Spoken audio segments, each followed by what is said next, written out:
ஓம் முருகா போற்றி போற்றி. எனது அன்பு குழந்தையே,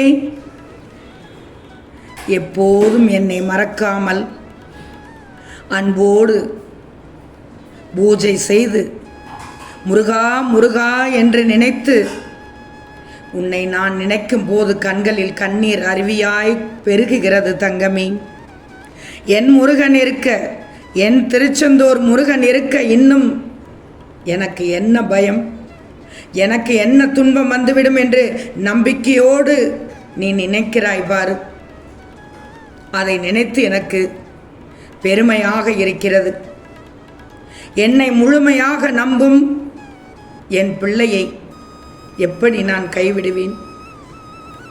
இதோ பார், உன்னுடைய வாழ்வு மற்றவர்களுக்கு உதாரணமாக இருக்கப் போகிறது.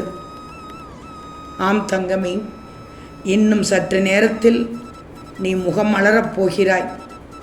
ஏன்னா நீ நினைத்த காரியம் கைகூடப் போகிறது. இந்த திருச்செந்தூர் முருகன் நடத்தி தரப்போகிறேன்.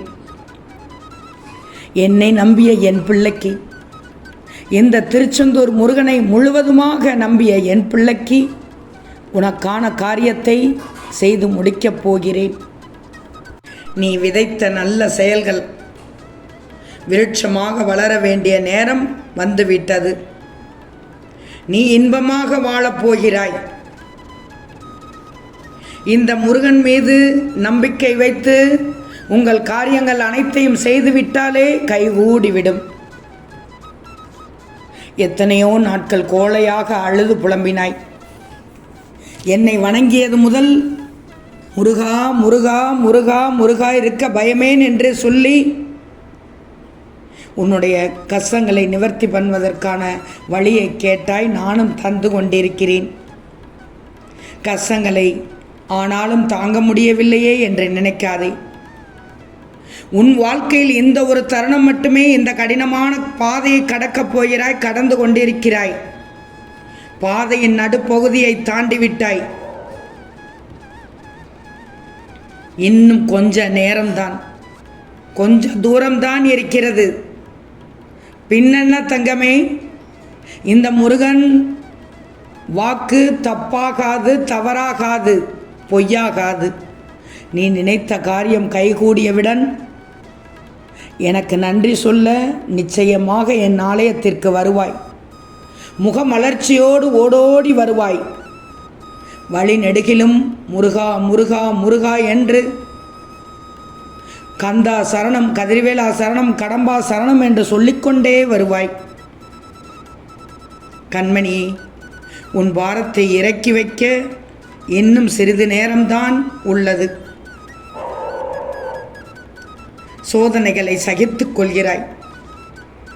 சோதனை காலத்தில் நான் உன்னுடன் இருக்கிறேன் என்பதை நம்பியதால் சகித்து கொண்டிருக்கிறாய். உன் மனதில் உள்ள எண்ணங்களை எப்படி வைத்திருக்கிறாய் என்று எனக்கு தெரியும். முதலில் குழப்பத்தோடு இருந்தாய், இப்போது தூய எண்ணத்தோடு தெளிவாக இருக்கிறாய். எல்லாம் சரியாகிவிடும். உன் முருகன் சரியாக்கி விடுவேன். இந்த முருகனின் கண்கள் எப்போதும் உன்னை பார்க்கும்போது எந்த தீமையும் உன்னை ஒன்றும் செய்யாது. நானும் பார்த்தேன். உன் வாழ்க்கையில் அவமானங்கள் நிறைய இருந்தது. உன் வாழ்க்கையில் காயங்கள் நிறைய இருந்தது. இதை எதிர்கொள்ள முடியுமா? நீ தவிக்கும் தவிப்பு இந்த முருகனான எனக்கு நல்லாவே தெரியும்.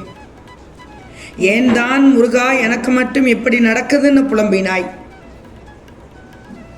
அவமானம், வலி, வேதனை, அலட்சியப்படுத்துதல் இதெல்லாம் எதிர்கொண்டு நிச்சயம் நீ ஜெயித்து விடுவாய் என்ற அசரீரியாக நான் சொன்னேன். நம்பினாய். இப்போதும் நம்பிக்கொண்டு இருக்கிறாய். உன் மனவேதனையை குறைத்து விட்டேன் நான். விரக்தியை விட்டுவிடு. உன்னை அலட்சியப்படுத்துவர்களை நீ நினைத்து கொண்டே இருந்தால் உன்னால் வேலையை முழுமையாக செய்ய முடியாது. இந்த முருகன் சொல்வதை கேட்டுக்கோ. நீ உண்டு, உன் வேலை உண்டுன்னு மட்டும் இரு. உன்னை அலட்சியப்படுத்துகிறவங்க எப்போவுமே வேதனைப்படுத்துகிற மாதிரியே தான் பேசிக்கொண்டு இருப்பார்கள், பேசுவார்கள், பேசிக்கொண்டும் இருப்பார்கள். ஆனால் அதெல்லாம் அவர்களுக்கு தப்பாகவே தெரியாது. ஏன்னா அதுதான் அவர்களுடைய குணம். நீ இதை நினைத்து கொண்டிருந்தால் உனக்கு தான் மனசு பாதிக்கும். அவர்கள் அப்படியே தான் இருப்பார்கள், நீ குழம்பி போவாய். உன் முருகன் என்ன சொல்ல வருகிறேன் என்று கேட்கிறாயா?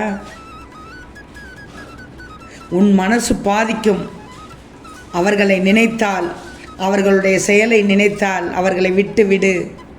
எண்ணமும் பேசிவிட்டு போகட்டும். ஒவ்வொரு நாளும் வீணாக போய்விடும். உன்னுடைய வாழ்க்கையில் முழு கட்டுப்பாடுமே உன்னட்ட தான் இருக்கு. உன் வீட்டு சாவியை நீ எப்போதும் எப்படி பத்திரமாக வைத்திருப்பாயோ அதுபோல் தான் உன் மனதும். உனக்குள்ள பொக்கிஷத்தை பத்திரமாக வச்சுக்கோ. எப்போ எதை எப்படி செய்யணும்னு நீ நிர்ணயிச்சுக்கோ.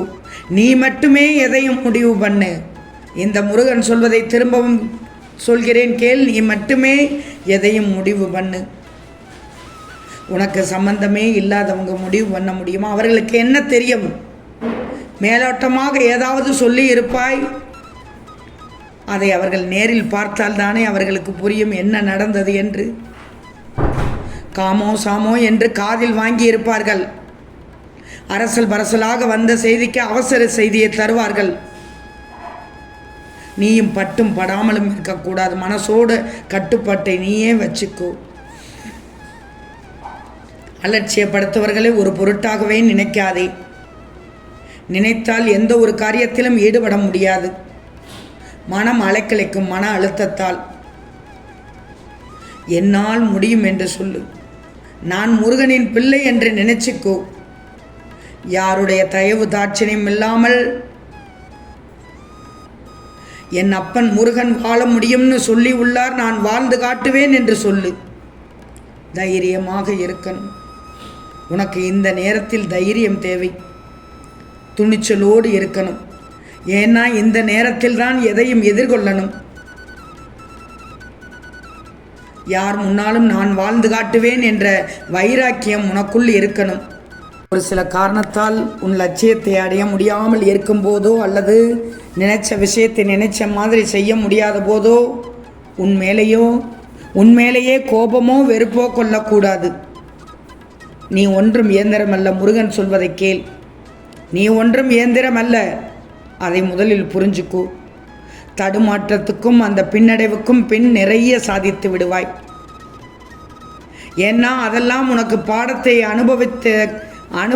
அனுபவிக்க கற்றுத்தருது. அதனால் மனதை மட்டும் விரக்தியாக வச்சு தளர விடாமல் நினைத்ததை சாதிச்சு காண்பி. முருகனின் பிள்ளை என்பதை நிரூபித்து காமி. நிச்சயமாக நீ நினைத்தது நடக்கும். நினைத்த காரியத்தை கைகூடி வரச் செய்வி. இன்னும் சற்று நேரத்தில் என் பிள்ளையின் முகம் மலரப்போகிறது. அதை பார்ப்பதற்கு நானும் ஆவலோடு இருக்கிறேன். நீயும் மகிழ்வோடு எதிர்பார்த்து காத்திரு. நீ நன்றாக வாழ்வாய். உன் குடும்பத்தோடு சீரும் சிறப்புமாக வாழ்வாய். உன் எண்ணத்தால் நீ நீடூழி வாழ்வாய். உன்னுடைய உயர்ந்த எண்ணம், உன்னுடைய நல்ல குணம் இந்த முருகனுக்கு பிடித்து விட்டது. இனி உனக்கு பிடித்த மாதிரி அனைத்தையும் இந்த முருகன் செய்ய தயாராகிவிட்டேன். ஓம் முருகா போற்றி போற்றி.